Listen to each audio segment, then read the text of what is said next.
Welcome to Creepy Whispers. I'm Jack Thompson, and here we'll explore stories that will send chills down your spine. Get ready to dive into the unknown, where each whisper hides a secret. First story, to this day, my mind still tries to process the events of that night on the ski hill. Months have passed, but the memory remains so vivid that I sometimes find myself shaking just thinking about it. My friend Kyle and I had a habit of skiing at night on this hill near our home. It was our refuge, you know. We loved the feeling of freedom, gliding over the snow under a starry sky, away from the bustle that took over the slopes during the day. That particular night, the cold was more intense than usual. The sky was clear, the full moon shining brightly, illuminating the path well, even though it was late at night. We arrived there around p.m. The parking lot was empty, as usual. Just our car and the silence of the night kept us company. As we prepared, putting on our equipment and adjusting our headlamps, I felt something strange. It was as if someone was watching us. I looked around but saw nothing beyond the snow-covered trees and the hill in front of us. I mentioned this weird feeling to Kyle, but he just laughed and said I was getting scared. We started climbing the hill, as we had done hundreds of times before. But I swear, with each step we took, that feeling only grew stronger, making me more and more uneasy. As we climbed, the silence of the night seemed to get heavier.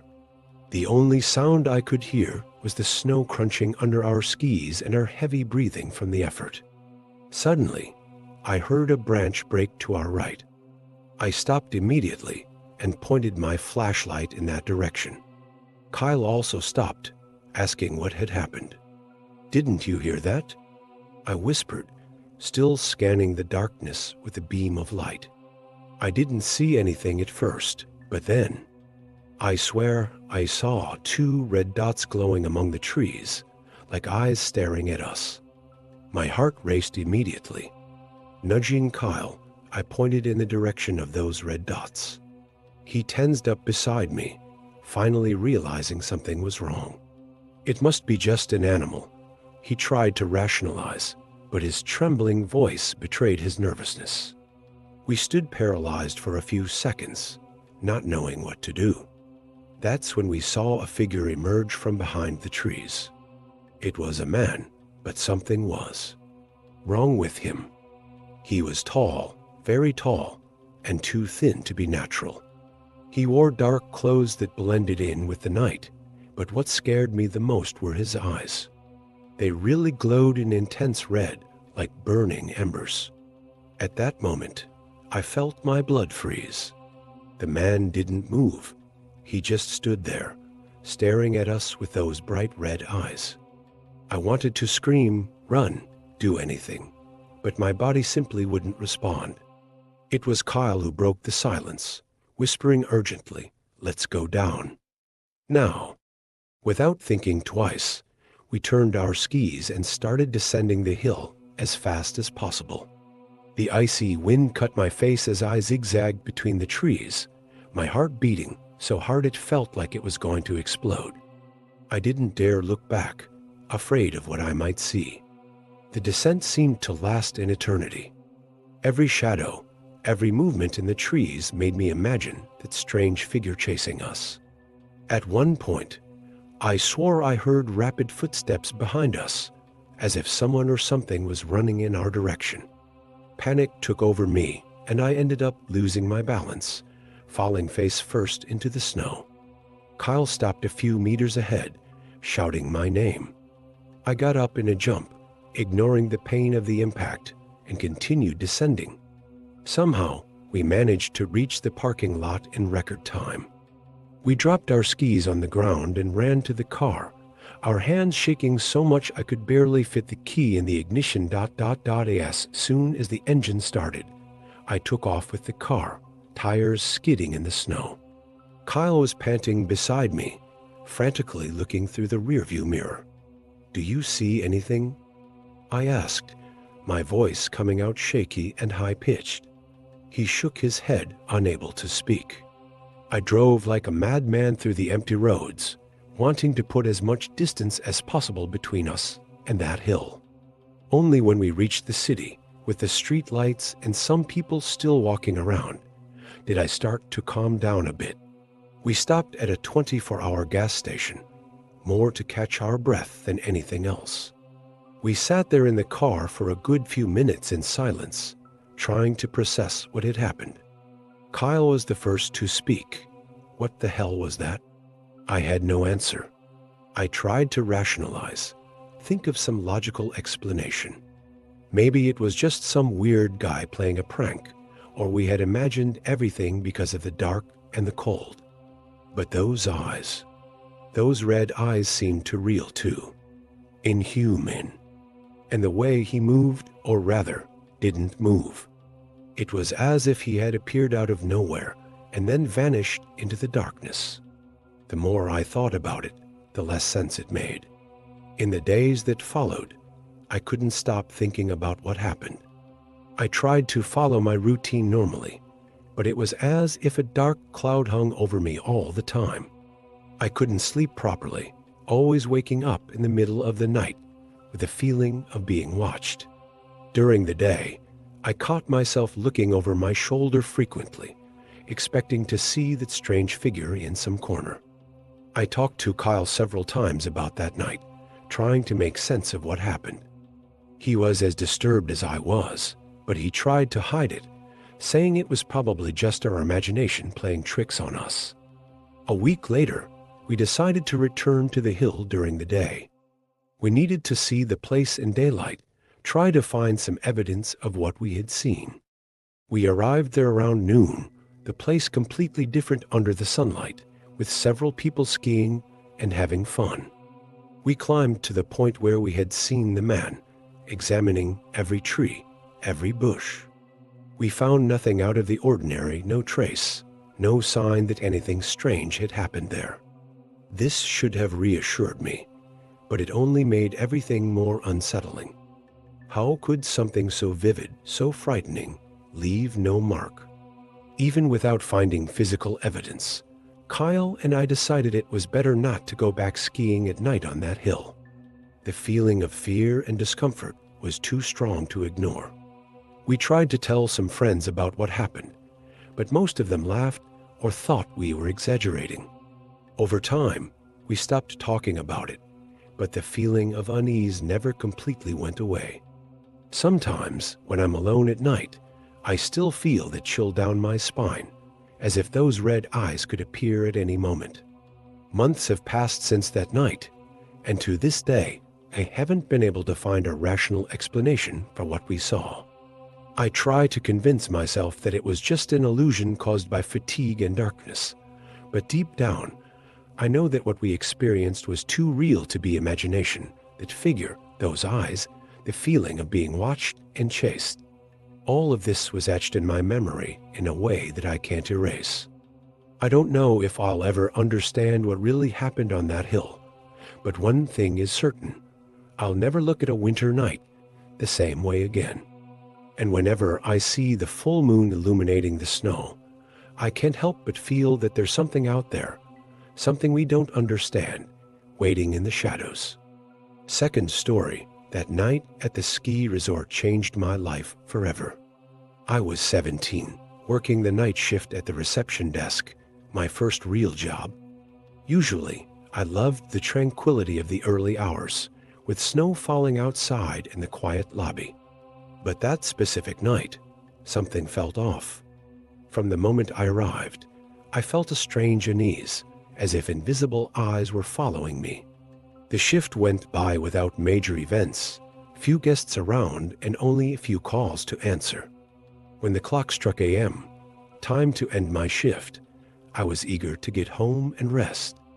I grabbed my backpack, bundled up, and headed to the parking lot. The biting cold hit me like a slap, and I hurried towards my old car, a Fiat Uno I'd bought with my first paychecks. That's when I noticed something strange. There was a dark pickup truck parked near the exit, headlights on and engine running. I found it unusual because at that hour The parking lot was usually completely empty. I tried not to look directly at the vehicle as I walked, but I could feel someone was inside. My heart raced, and I quickened my pace, almost running to my car. My hands shook as I tried to fit the key into the car lock. I glanced at the pickup and saw it was still there, motionless, its headlights blinding me. I finally managed to open the door, quickly got in, and locked everything. I took a deep breath, trying to calm down. It's just a coincidence, I thought to myself. Maybe it's a maintenance worker, but something inside me screamed that it wasn't. As soon as I started driving towards the exit, I saw in the rearview mirror that the pickup had turned on its headlights and was starting to follow me. My heart nearly jumped out of my chest.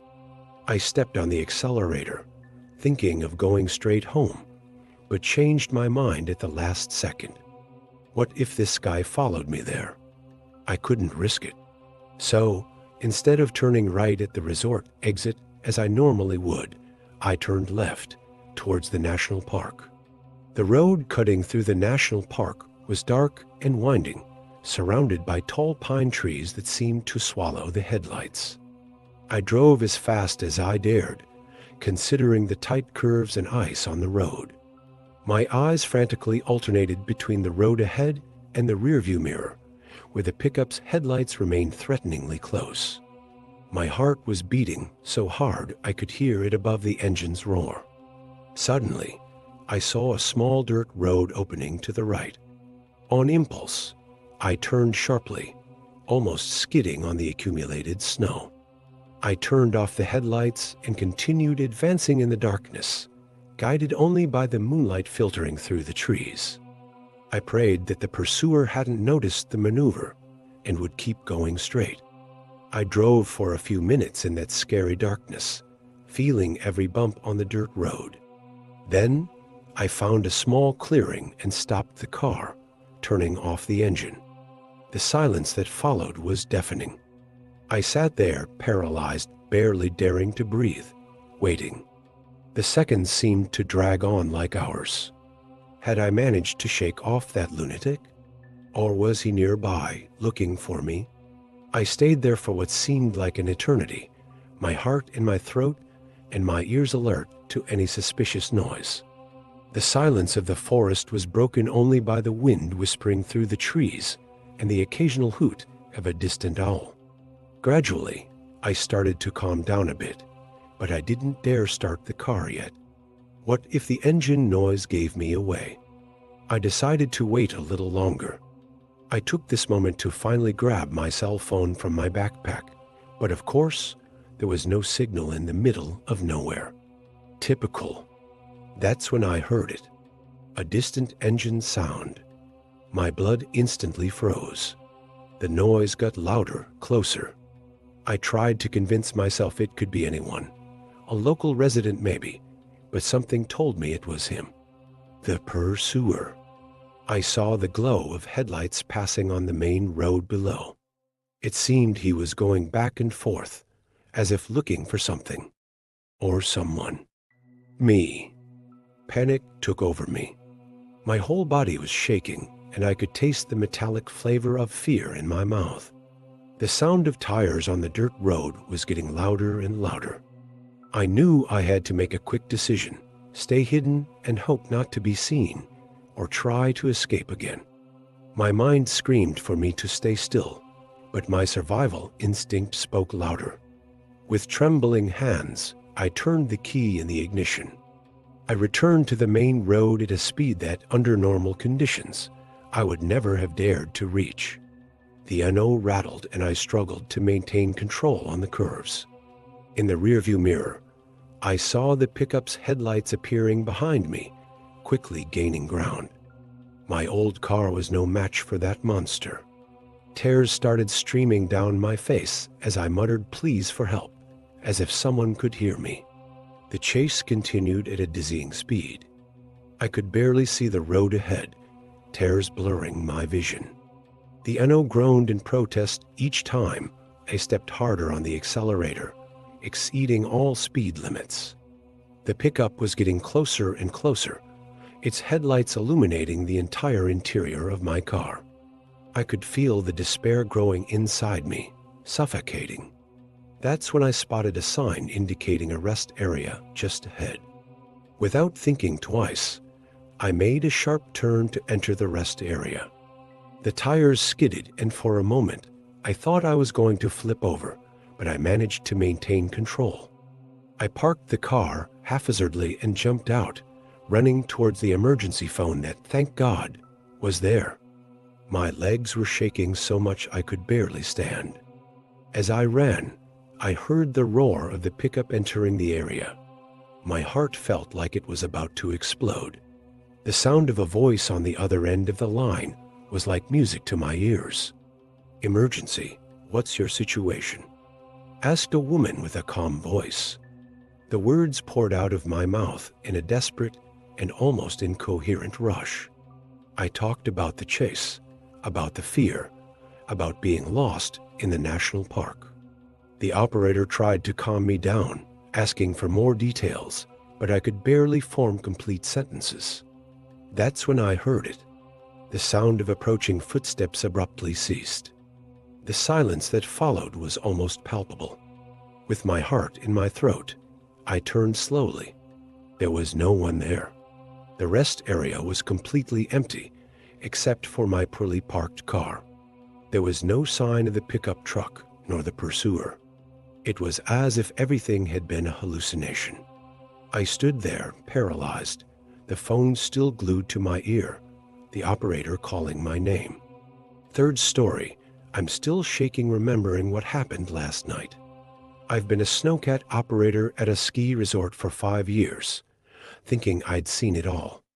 But what went down yesterday? It was insane. I'm posting here because I need to share this with someone. Maybe you can help me understand what the hell happened. I swear I'm not making this up, and I'm not one to believe in supernatural stuff, but what I saw last night completely floored me. It started as a normal work night, or so I thought. I was doing my usual night shift, prepping the slopes for the next day. The sky was clear. The full moon lit up the snow. I love that night calm, you know. Just me, the machine, and the mountain. But yesterday, it was different. Everything was quiet until about a.m. when I started feeling something strange. I can't explain it, but it felt like someone was watching me. Ever felt that? That chill down your spine, like eyes on you? Yeah, exactly the ... at first. I tried to ignore the feeling. Thought it was just fatigue playing tricks on me. After all, it was past a.m., and I was alone in that white vastness. But then, man, that's when I saw it. Or thought I saw it. I don't know. It was so fast I'm still not sure. I was going down one of the more remote slopes, near the forest, when I saw a shadow dart between the trees. It wasn't an animal, I'm sure of that. It was too big, and it moved. Strangely. Like it was floating over the snow, I hit the brakes on the snowcat immediately, my heart nearly jumping out of my chest. I sat there for a good few minutes, staring at the forest. Everything was quiet again, just the snowcat's engine breaking the silence. I thought about getting out to take a closer look, but something told me to stay put. You know that survival instinct? Well, it was screaming at me not to move. And it's a good thing I listened, because it wasn't long before I saw them again. This time, it wasn't just one shadow. There were several. It was like a group of, I don't know, people. Creatures? They ran past the edge of the forest. They were incredibly fast, man. Like absurdly fast. And silent. I couldn't hear any sound of footsteps in the snow, nothing. At that moment, I felt a chill in my gut that had nothing to do with the temperature outside. My mind was racing, trying to process what I was seeing. Night skiers? No way. Nobody would be crazy enough to ski in that darkness, especially in a restricted area. Animals? That didn't make sense either. I've never seen any animal move like that. I sat there paralyzed in the snowcat, eyes wide, trying to make out anything else in the dim light. And that's when it happened again. This time, the figures passed closer, crossing the slope right in front of me. It was surreal, man. There were like 5 or 6 of them. Tall, slender, moving in perfect sync. I couldn't make out details. It was like they were made of shadows. But the worst part wasn't how they looked, it was how they moved. You know when you see a slow motion video and then speed it up? It was kind of like that. The movements were too fluid, too fast to be natural. And they weren't sinking into the snow, man. It was like they were floating a few inches above the ground. They passed so close that I could swear one of them looked right at me. I didn't see eyes or anything, but I felt the gaze, you know. It was like something ice cold passed through my body. After they passed, I just sat there, not knowing what to do. Part of me wanted to start the snowcat and get the hell out of there as fast as possible. Another part wanted to investigate, to understand what was happening. In the end, fear won out. I tried the radio to call base, but all I got was static. Typical, right? Just when you need it most, these things don't work. I took a deep breath and decided to continue working. After all, I had a job to finish, and sitting still would only freak me out more. I kept going down the slope, but now every shadow, every movement in my peripheral vision made me jump. All my senses were on high alert. The snowcat's engine noise, which usually calmed me, now seemed deafening in the night silence. That's when I noticed something strange in the snow ahead. I stopped the machine and got out to take a closer look. Man, you won't believe this. There were marks in the snow, but not normal footprints. Nothing I'd ever seen before. They were like symbols. Perfect geometric shapes imprinted in the snow. Some the size of my hand, others bigger than my head. And they formed a pattern, you know, like a message or something. I stood there, staring at those marks in the snow, trying to understand what they meant. I took some photos with my phone, but the moonlight wasn't helping much. While I was there, crouched down, examining those strange symbols, I felt that sensation of being watched again. I slowly raised my head and looked around. That's when I saw it. At the top of the slope, right at the edge of the forest, was one of those figures, standing still, watching me. My heart started racing immediately. I froze, not knowing whether to run to the snowcat or stay still. The figure didn't move, but I could feel it staring at me. It was like time had stopped. I don't know how long I stood there, paralyzed, but it felt like an eternity. Then, out of nowhere, the figure turned and vanished into the forest. It was so fast that if I'd blinked, I would have missed it. At that moment, I heard a noise coming from the forest. It wasn't a normal sound, you know. It was like a buzzing. Low at first, but it got louder and louder. And that wasn't all. Along with the buzzing, I started to feel a vibration. The ground was shaking, man. Not much, but enough for me to realize something very strange was happening. At that moment, fear took over. I ran to the snowcat as fast as I could. Almost slipping on the snow, I had barely closed the door when I saw more of those figures coming out of the forest. There were many now, like 15 or 20.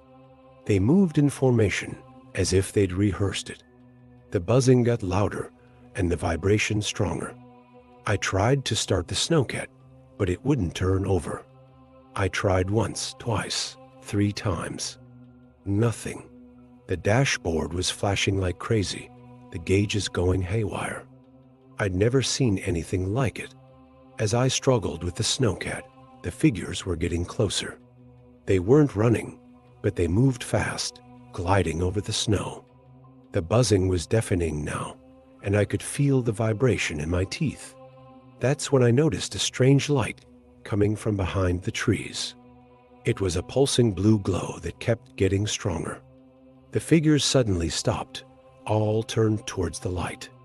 I didn't know whether to be relieved that they'd stopped coming towards me, or even more terrified of what was coming. The glow got so bright, I had to close my eyes. When I opened them again, I couldn't believe what I saw. The pulsing blue light had transformed into some kind of portal, right there in the middle of the forest. It was like someone had torn the air itself, creating an oval opening that glowed intensely. The figures started moving towards this portal, one by one. As they passed through it, they seemed to change. It was like their bodies dissolved into particles of light before disappearing completely. I was mesmerized, couldn't look away. The buzzing and vibration reached a deafening peak, and then total silence. In the blink of an eye, it was all over. The portal closed as if it had never existed. The figures vanished, and the forest returned to normal. I sat there in the snowcat, unable to believe what I just witnessed. My head was pounding, my whole body shaking. I don't know how long I sat there before I finally managed to start the engine and return to base. I told the morning shift crew what had happened, but of course, nobody believed me. I went to check the photos I'd taken on my phone, but they were gone. The marks in the snow disappeared with the dawn wind. I have no proof of what I saw, just this account and the certainty that something inexplicable happened that night. To this day, I don't understand what those figures were or where they went. I just know I'll never look at the mountains the same way again.